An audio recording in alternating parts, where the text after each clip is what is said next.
Stock markets, कुछ लोग बोल रहे हैं और गिरेगा, बहुत चल रही है यार। कुछ लोग बोल रहे हैं अब चढ़ेगा, अब टाइम आ गया खरीदने का। वेल, आंसर क्या है इस वीडियो में पता चलेगा, आ जाओ।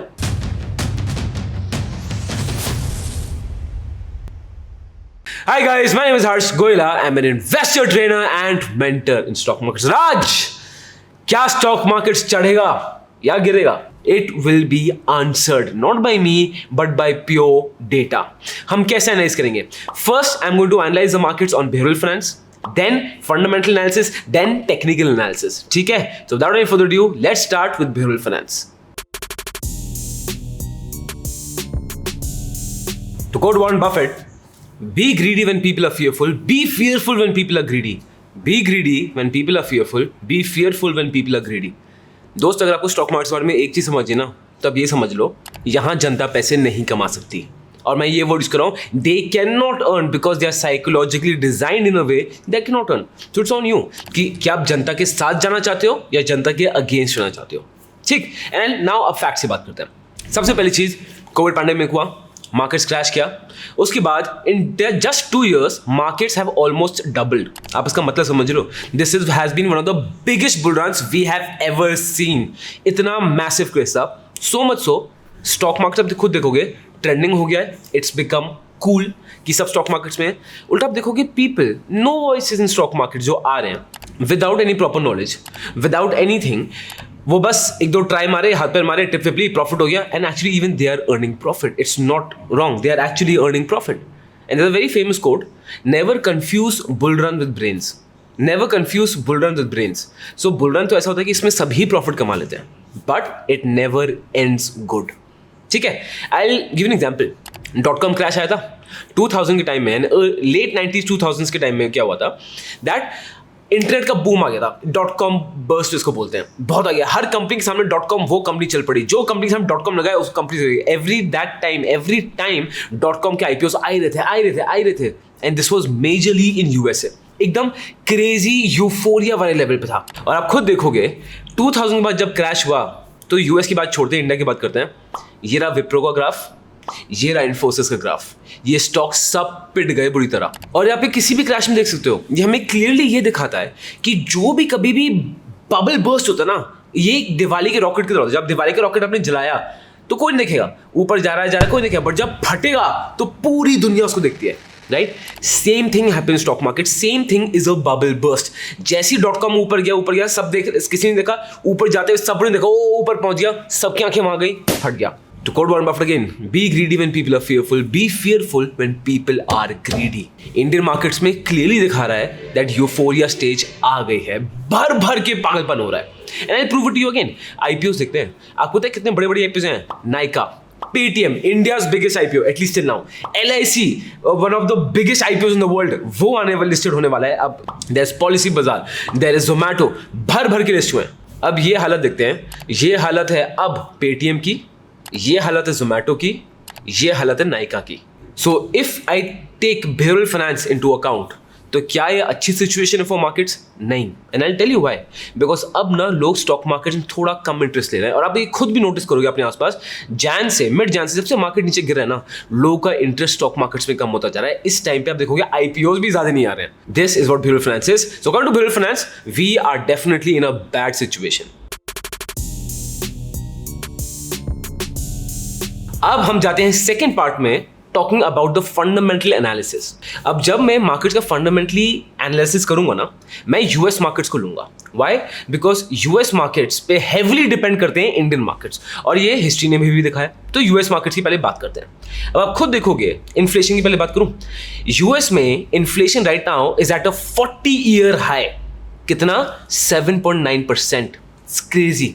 और सिर्फ इंसेन चीज बताऊं, जो फेडरल रिजर्व है, जैसा हमारा RBI उनका फेडरल रिजर्व है, उनका इन्फ्लेशन टारगेट क्या था? 2%। एक्चुअलिटी में कितना इन्फ्लेशन हुआ? 7.9%। ये वैसे ही टारगेट है जो शायद पाकिस्तानी क्रिकेट टीम रखती है इंडियन क्रिकेट टीम को वर्ल्ड कप में हराने की। बट पाकिस्तानी टीम ने हरा दिया था इंडिया को। ਹੱਸਦੇ ਚਿਹਰਿਆਂ ਦਾ ਮਤਲਬ ਇਹ ਨਹੀਂ ਹੁੰਦਾ ਕਿ ਉਹਨਾਂ ਨੂੰ ਕਦੇ ਕੋਈ ਤਕਲੀਫ ਨਹੀਂ ਹੁੰਦੀ, ਉਹਦਾ ਮਤਲਬ ਇਹ ਹੁੰਦਾ ਕਿ ਇਹਨਾਂ ਨੂੰ ਤਕਲੀਫਾਂ ਨਾਲ ਡੀਲ ਕਰਨਾ ਹੁੰਦਾ। अब to tackle this inflation, US क्या अनाउंस कर रही है that they will increase the interest rates. देखो, सिंपल फंड इकोनॉमी का डिमांड एंड सप्लाई, दो चीजें। सो इन्फ्लेशन कब होता है? जब डिमांड हायर है, सप्लाई कम है। लॉजिक है, सपोज ये माउस एक ही है, ये हम सबको खरीदना है, तो सेलर बेच रहा है माउस 100 रुपए का, बट खरीदने वाले बहुत ज्यादा है, डिमांड बहुत ज्यादा है माउस की, सप्लाई कम है। तो एक यहाँ डिमांड ज्यादा, तो लोग क्या बोलेंगे, एक काम कर 100 रुपए नहीं तो मुझे 110 में दे दो, कोई बोलेगा मुझे 200 में दे दो, कोई बोलेगा मुझे 300 में दे दो। तो ये माउस बिकेगा कितने का? 300। सेम चीज ज्यादा प्राइस में बिकेगा, इसको बोलते हैं इन्फ्लेशन। ठीक है, to explain you in very simple terms, demand is higher, supply is lower. अब इन्फ्लेशन को कम कैसे किया जाए? डिमांड को कम करना पड़ेगा ना। अब डिमांड कैसे कम करेंगे? इकोनॉमी से पैसा निकाल के। कैसे इकोनॉमी से पैसा निकलता है? One of the strongest tools is bank interest rates. अब जब मैं बैंक इंटरेस्ट रेट की बात करता हूं ना, मैं बोथ एफडी के सेविंग्स के इंटरेस्ट रेट की बात कर रहा हूं और लोन्स के इंटरेस्ट रेट की बात कर रहा हूं। इन इंटरेस्ट रेट्स को बढ़ा देते हैं। होगा क्या? सेविंग्स अकाउंट में ज्यादा पैसे मिल रहे हैं, एफडी में ज्यादा पैसे मिल रहे हैं, तो हमारी टेंडेंसी क्या होगी? चलो यार सेव करते हैं, खर्चा कम करेंगे, बैंक में डाल दो, तो डिमांड कम हो जाएगी। सेकंड, लोन्स महंगे हो गए, क्या नई गाड़ी का लोन ले पाओगे? नहीं। कुछ और चीज, फैंसी चीज खरीदने का लोन ले पाओगे? ईएमआई पे हम ले पाएंगे? नहीं। डिमांड और कम हो जाएगी। जब डिमांड कम हो जाएगी तो क्या होगा? इन्फ्लेशन कम हो जाएगा और टारगेट मीट, राइट? बट इसके ऑपोजिट रिएक्शन भी होते हैं। जैसे ही आप इंटरेस्ट रेट बढ़ाओगे, इसके बहुत मेजर इंपैक्ट्स पड़ते हैं इन एनी इकोनॉमी। सबसे पहला, हाई इंटरेस्ट रेट का मतलब क्या होता है कि कंपनीज की profitability will reduce. Company expand नहीं करेंगी, और कंपनी एक्सपैंड नहीं करेंगी तो वो जॉब्स भी नहीं देंगी, एम्प्लॉयमेंट भी जनरेट नहीं करेंगी। कंपनीज क्यों नहीं करेंगी? बिकॉज कंपनीज बैंक से बहुत हैविली बोरो करते हैं, और जस्ट इमेजिन इंटरेस्ट रेट बढ़ गए तो क्या हर कंपनीज को लेने में कंफर्टेबल होगी? नहीं। सेकेंड चीज, जब भी इंटरेस्ट रेट बढ़ते हैं ना, इन्वेस्टर स्टॉक मार्केट छोड़ के बाहर आ जाते हैं। क्यों? क्योंकि इन्वेस्टर्स को पता है this is not good for the companies.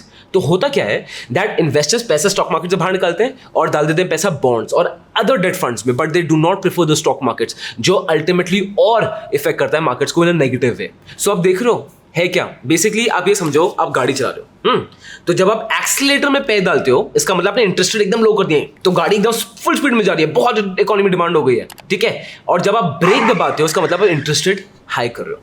तो क्या आप सिर्फ एक्सीलरेटर दबा के रखोगे, कभी गाड़ी रोकोगे नहीं? तो एक्सीडेंट तो पक्का है।